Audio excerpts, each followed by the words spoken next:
goal is to bring you your next favorite band.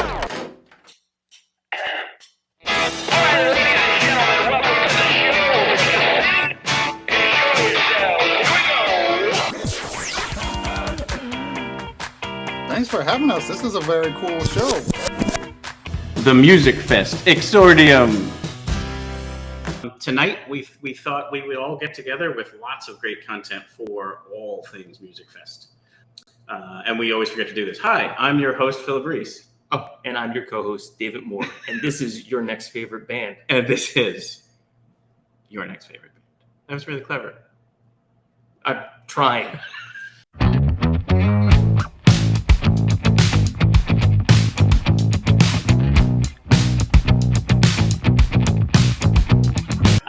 And we have the best way to close is with the Polka Prince. I thought you already went on. That's okay. Come on in, Robbie Lawrence. I gotta wake up. He's been, shall we say, playing with my mind with all those IPAs, if you know what I mean. I'm so nice and relaxed now. That's right. You don't know what's gonna come out of this pie hole now. Which I was already ready for that. Actually, Let's start with your shirt. Oh, You bet your pierogi I'm Polish. do you want to know something? I actually got this from another polka friend of mine out in Minnesota. His name's Nathan Newman, and he's Shout like out to an Nathan. independent musician that plays concertina and accordion and all this stuff. And Right.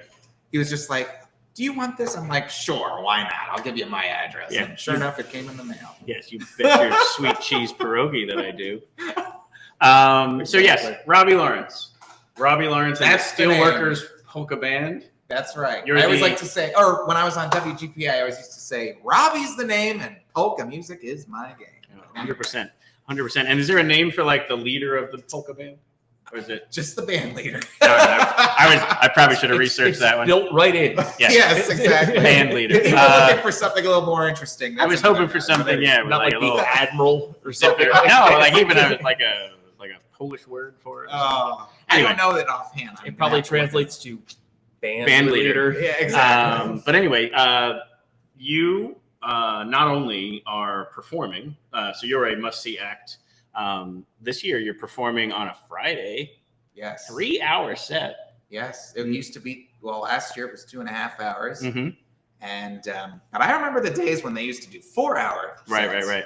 But Well, even that's another. That's something we wanted to get into. Is the Musikfest festival was really built on polka music. Oh, how much time do you have? My goodness. Until the battery dies. Correct. Well, Exactly. We are plugged in, so until PPL dies. So we'll Yeah. stretch out a little That's bit. right. Let's get it going. But I think that's important because it was where the whole festival was founded on. So anything you could share there, I think would be really cool. Also, obviously, anything you want to share about your personal band and the set you guys are doing. Well, I guess we should start with how Musikfest started. Love it. Yep. So obviously, go back to the late 70s, early 80s. Bethlehem Steel was really, really in a bad.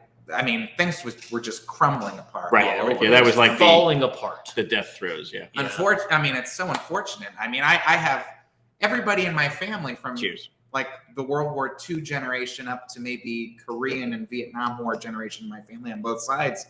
They all worked at the Steel at some point in their lives, you know, and that's one thing. Like my grandmother, she was around.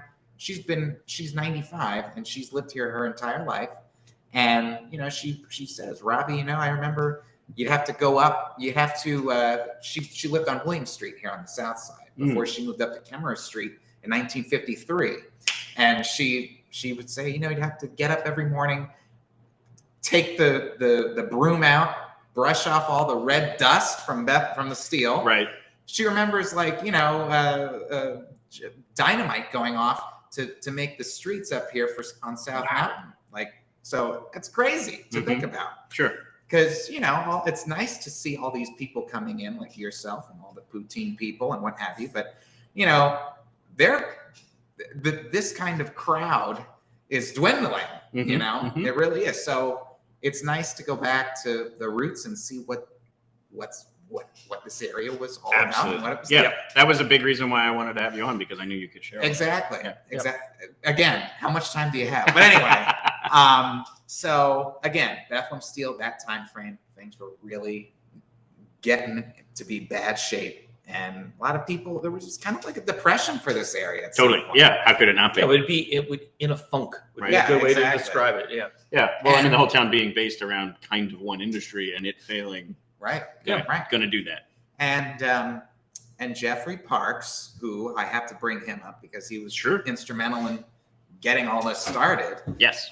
He's not paying me to say his name, I'm just saying. But he was on the tourism committee for the city, and he was given a task, to bring people in. Right. And this was the idea. He traveled to Germany many times, Mm-hmm. and the Moravians, which is actually, it's a Christian denomination. They were Sure. from present day Czechoslovakia Oh. Okay. and or the Czech Republic. Yep. And of course, if you know anything about Moravian liturgy, and I'm not, I'm a big Catholic boy, but I went to Moravian College. Yep. Or now it's Moravian University, Brian Yeah, Grigsby. moved it up. But yes, Took it up a notch. the liturgy is heavily relies on music. As a matter of fact, there's something called Yes.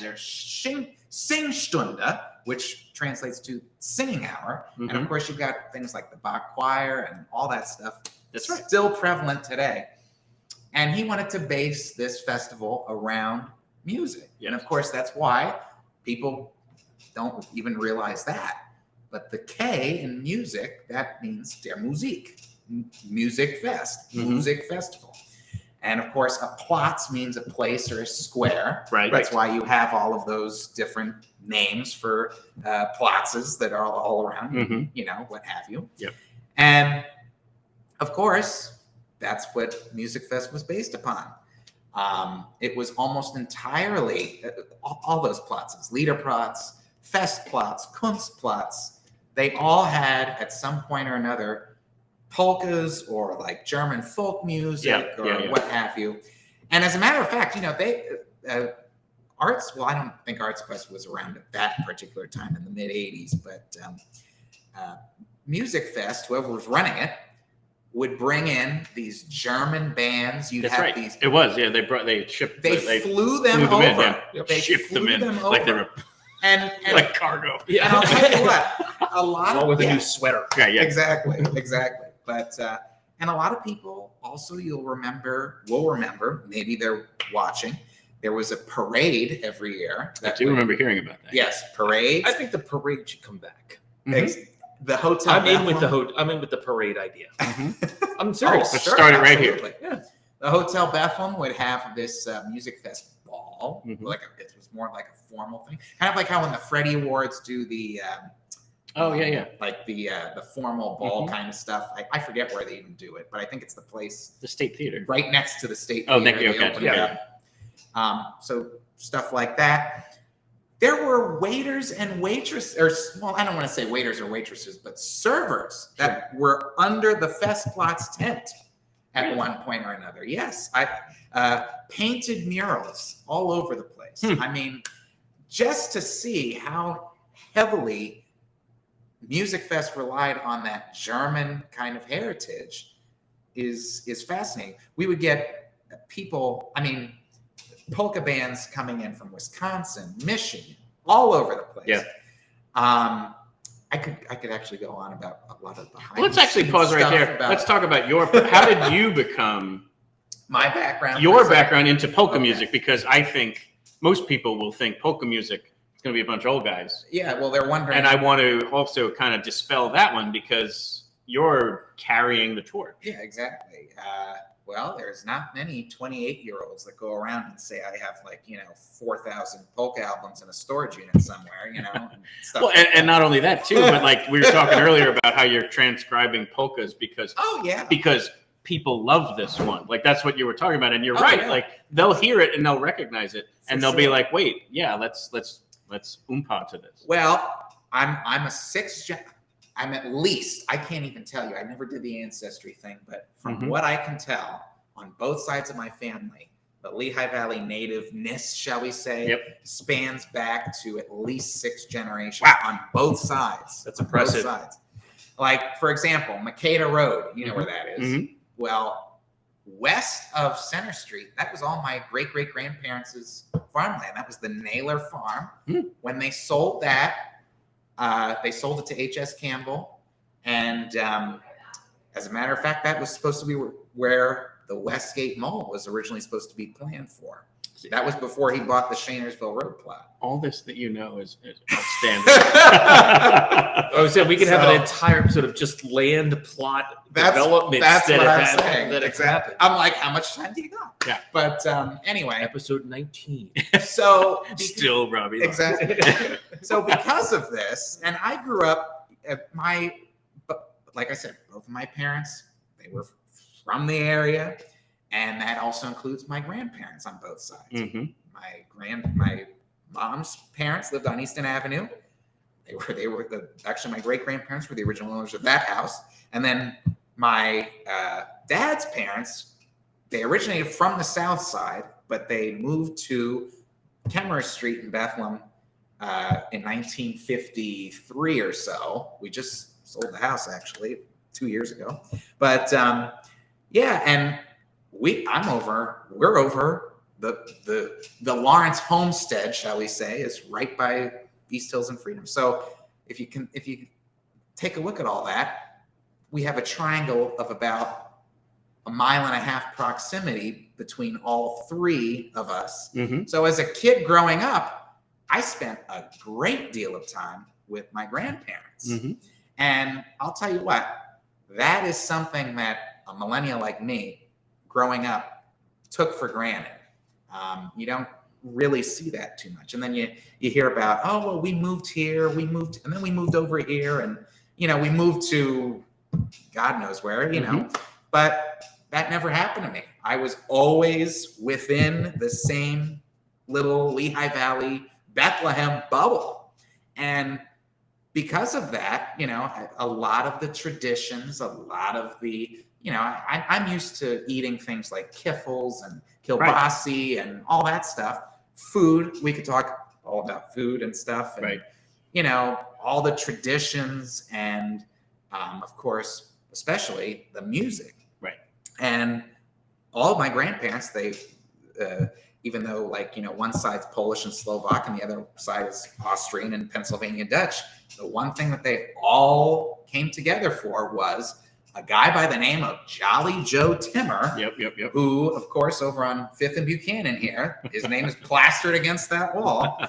And he was a big deal at one point here on the South Side. And, you look around, you have all of these countless churches. They were all different ethnicities. You had the Italian church, Our Lady of Pompeii. You had my grandmother went to St. Stanislaus over here, St. Cyril and Methodius. That was the Slovak church.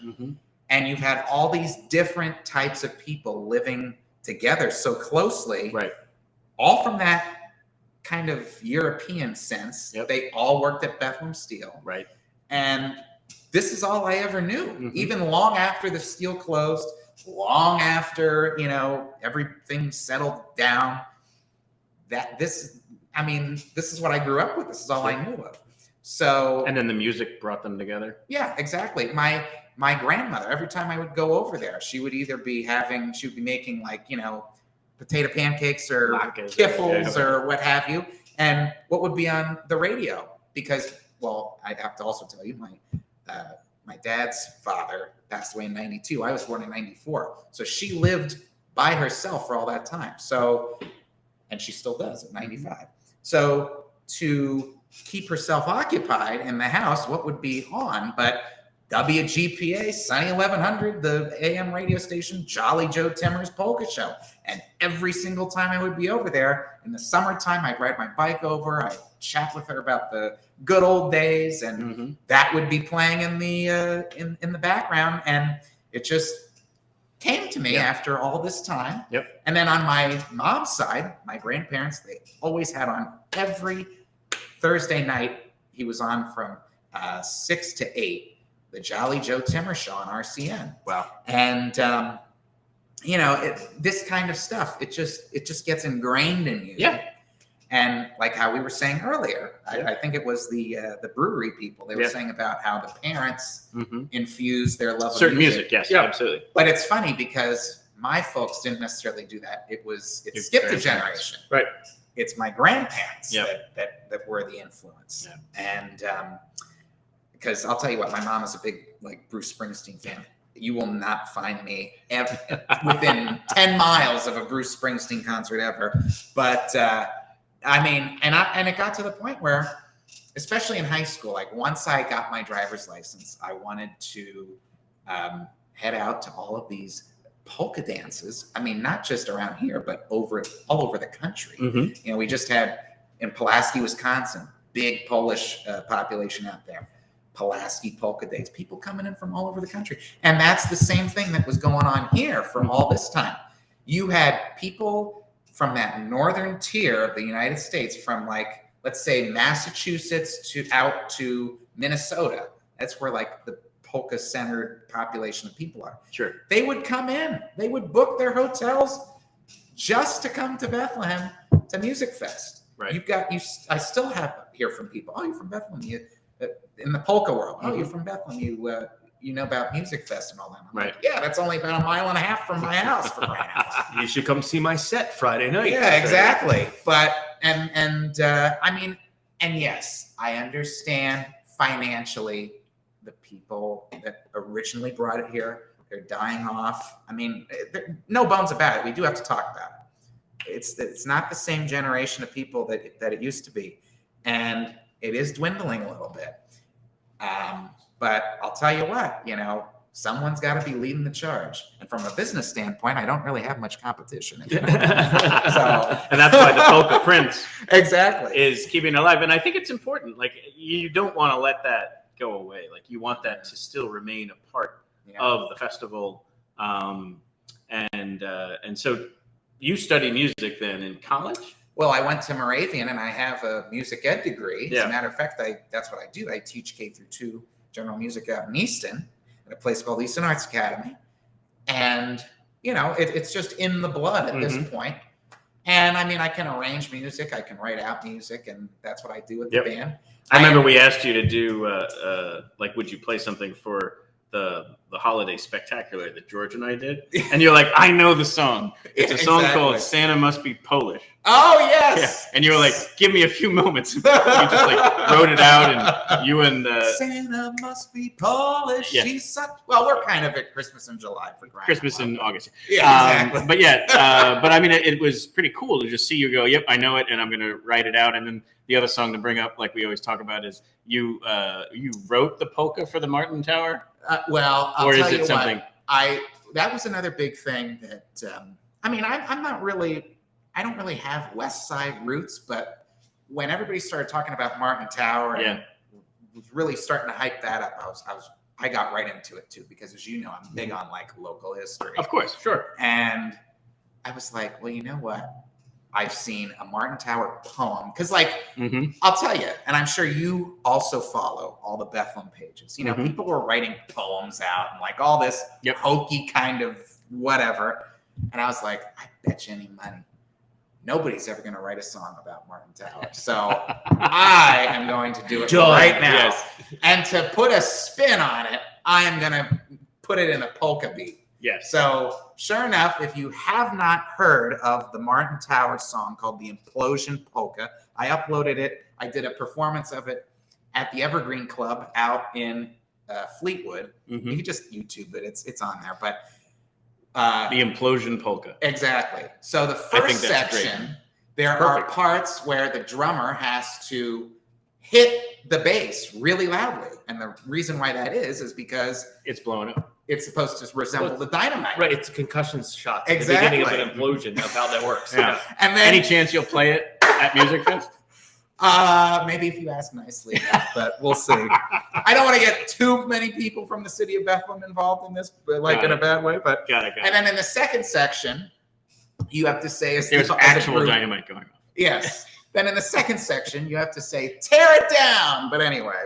Say it's like the 1812 overture where there's real cannon. Exactly. It's in the sheet music. Exactly. It's like, look, it's right there. I'm sorry. Exactly. I need clearance for this. It's in the sheet music. Correct.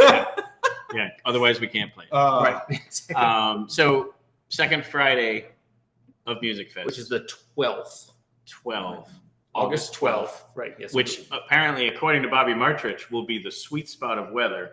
So you're going to have low humidity, low temperatures, polka running high, noon to 3, second Friday. 3 hour set. 3 hour set. Any breaks in there, or is it straight through? We might. Well, they do want you to take a half-hour set at some point, to make sure that the wallets come out, if you know what I mean. So with that though, it's Festplatz. Yes, which is the north big Festplatz. So you can go get poutine during the break. Right, it's north That's side. right. It is one of the 2 original venues, the Platzes that are still in place, right? Sure. The Festplatz Yep. and the Leader Platz are the 2. If I'm not mistaken, I might be wrong on that. Are the 2 that That are would still make sense. in their original locations? Yeah. That would There's make some sense. names that have been used over and over again, but Yep. they've been in That's alternative right. Yes. locations. Yes. But thank you so much, Robbie.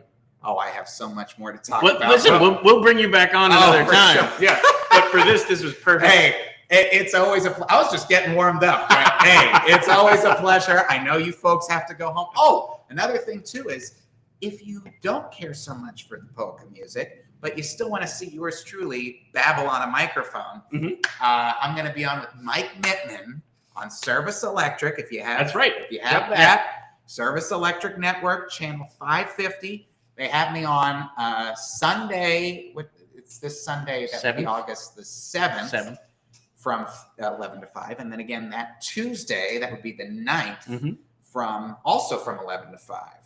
So we're going to be, it's kind of like color commentary like this. Perfect. There you have it. Awesome. Sounds great. Yeah. Well, thank you so much, Robbie. It was great to hear. Thank you for having some of the history. Dziękuję, the whole 9 yards. So there you have it. You don't even know what I just said. You said thank you. Yeah, in Polish and German. So Got there it. you go. Yep, I got that part. Nailed it. Yeah. David, I thought Philip? this went swimmingly. It did. We accomplished everything we set out to do, Correct. and then some. Correct. And to kind of close things out here, we'll post these out as miniature versions rather than as one 2 hour and 14-minute. It's a bit much to take in all as one. It's like a smorgasbord versus Correct. what you want to offer this up as individual bites. Yes. Correct. You want music as one bite, Right. Big steak. Well, bite. that one was. I mean, it is the lead of the whole. It is festival. music fest. Right. And then the weather. And we did bookend with music stuff. Correct. The weather, the food, Right. beer, and the history, and the polka. Right. And so those will be out there for people to kind of check out. The other announcement we have, which is kind of cool, is I'm going to be doing a daily live stream each day of the festival from Godfrey Daniels. And I'll be broadcasting kind of to share what the daily picks are, because it'll be more than just the 21 or so 16 that we shared earlier. Because each day there's bands to go see. If you're going down, you want to check out these. And also maybe some highlights from the day before. But also I'll have on at least one, if not 2 guests each day. And it's cool things like it's Jack Silva from Bethlehem Area School District who does that, the booking thing that we were talking about. Cassie Hilgert. From Arts Quest. Yeah, their CEO. Little context for. I figured people already knew, but you're right. We probably should state that. Ramona Labar from the Godfrey Daniels. She's the one that handles all the bookings. And you might have some bands that are playing. Then there's also some musicians that are on as well. Yeah, exactly. Yeah. Blair Crimmins is confirmed. El Huri is confirmed. Pepperwine is confirmed. So there's a couple people too that'll be musicians that'll come on. So it'll be a really cool week to kind of do that. Daily, the weekends I'll be doing at 2, so from 2 to 3, and during the week I'm going to do 3:30 to 4:30. So more information to be posted out about that, but I figured I would just mention it now, and I think it's going to be kind of fun. Sounds great. Cool. So let's say goodbye. Goodbye, Philip. Tschüss, auf Wiedersehen. Schönes Wochenende. That means have a good weekend. Yeah, I say have a good week. Oh, schönes Woche. So let's do that.